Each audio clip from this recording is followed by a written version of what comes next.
Hello everybody, my name is Lukumar and this is Hot Lamode. Today on Hot Lamode we are going to be discussing the Gucci Fall Winter 17 show, which consisted of both menswear and women's wear. And so it's kind of interesting because the show is based on what is an alchemist's garden. I didn't know what that meant at first. Like, I knew what an alchemist was, and an alchemist is from Asia and Egypt and ancient Europe. They were scientists that thought that they could change base metals like lead into gold. If you ever seen like Harry Potter, they talk about it. That was what the show is based on. And so if you think about it, all this like gold and metal, there was a lot of that throughout the show. There was a lot of metallics and glittery and rhinestones and diamonds and all that kind of shit going on in the show. And you know what? The show was good. The show was exactly what Alessandro Michele does at Gucci. I personally didn't really see a theme there whatsoever. There wasn't like there didn't seem to be like a woman, like the Gucci woman, or the Gucci man, or the Gucci boy or girl or whoever. There really wasn't anybody to like kind of base it on. There was just kind of like, I guess you could describe it as like the best of Gucci. That's how I thought of this collection. It really just was the best of Gucci. There were 118 looks. It's fucking insane. That's so many. I watched the show this morning. I like logged onto the website as soon as it started. It was so fucking long. It was so long. I didn't mind watching it, but it was long. Now the thing for me is, I guess I'm a millennial, but I felt that it was a little bit boring. As good as it was great. It was exactly what Alessandro was supposed to do. It was interesting. It was, you know, whatever. But I think maybe this collection was a bit boring for me. And I'm also just thinking in my head, maybe that kind of boring and the best of Gucci thing kind of come together well, as in Alessandro kind of knows that this vibe is getting boring, and I've heard a lot of people talking about how Gucci could be getting knocked off, and Women's Wear Daily did an article where they talked to the CEO of Gucci, and he said that Alessandro moves at such a pace that it's so hard for people like Forever 21 and Zara to knock Gucci off because it is such a fast-moving company with Alessandro. And I feel like maybe, just maybe, this is just an opinion, that Alessandro might be starting to move away from his whole glittery 70s nightclub, Studio 54, like, coke out, like, whatever, like, crazy situation. He might, I mean, I don't think we're gonna see it, like, next season's gonna be a totally different thing, like a Marc Jacobs move, but I think he's slowly gonna work other things into the collections, because it just felt, it felt great. It felt, the pieces were interesting and they were detailed and lovely, but it just felt like we'd seen it like for the past 4 seasons, so it kind of was like a little bit stale, I guess. That's how I felt about it personally.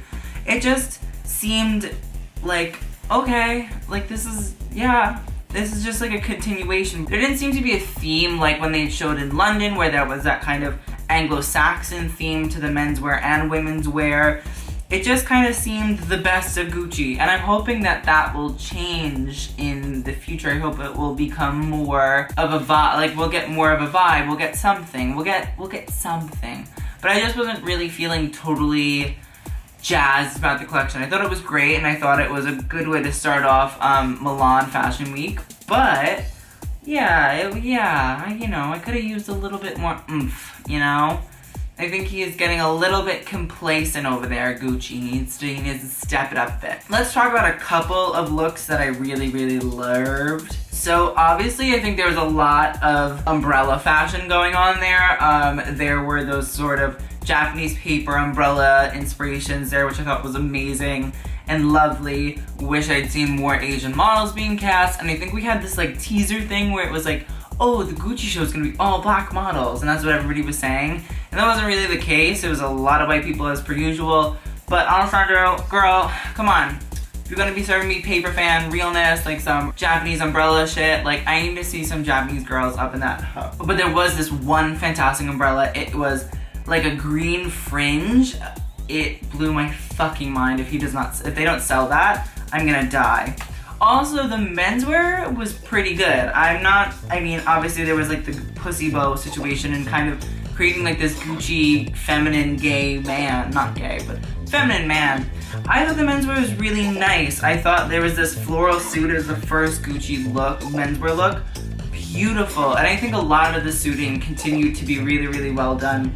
Again, I really think this is like a best of Gucci. Like I like saw Anglo-Saxon, I saw like the first Gucci collection, I saw that collection, I think it was spring summer, where it was those big metallics. Like I saw that inspiration, it was all coming into the show. That's why I feel like he's gonna move on to something else. Also, again, the Gucci feminine man was this big opera coat. It was very Andre Leon Talley, it was fantastic.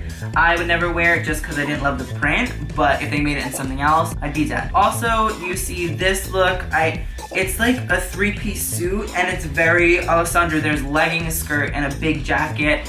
It's very Alessandro, what he normally does, his cut. I think that's the way that he cuts Gucci, and I really love that. Oh, these massive hats and the Gucci like trunk bags are fantastic. I think they're so beautiful. Also, I'm seeing like 60s, 70s, and 80s inspirations coming through.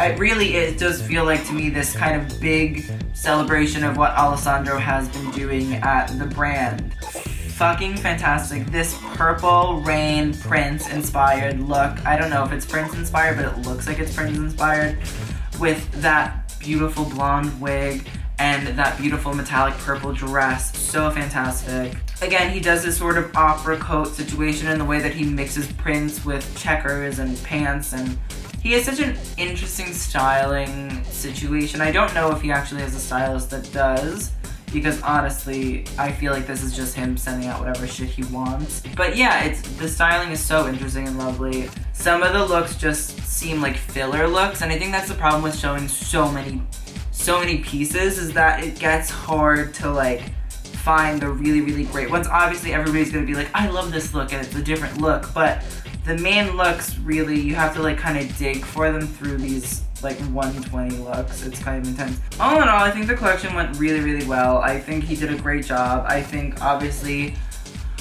he's gonna have to move on from this because it will eventually just kind of become more of the same, and you won't be able to decipher the collections. I think he needs a vibe in order to decipher what is what. But nonetheless, I think it was really, really well done, and Alessandro obviously always does a good job. We can't wait to see what he does next, hoping that he does something crazy and cool and like will keep us interested. But if you guys enjoyed this video, please comment what you guys thought of the collection below. Also, you can follow me on all my social media. I have an Instagram and a Twitter and a Tumblr. You can ask me questions, you can do whatever, DM me, I always answer my questions, blah, blah, blah, blah, live your truth. I also have a vlog channel. I'm really shitty at posting on it, but I'm working on that. I'm sorry, it's just like, you know, YouTube complaining, blah, blah, blah, bullshit. So thank you guys again for watching. I hope you enjoyed. Subscribe and like this video, and TTYL.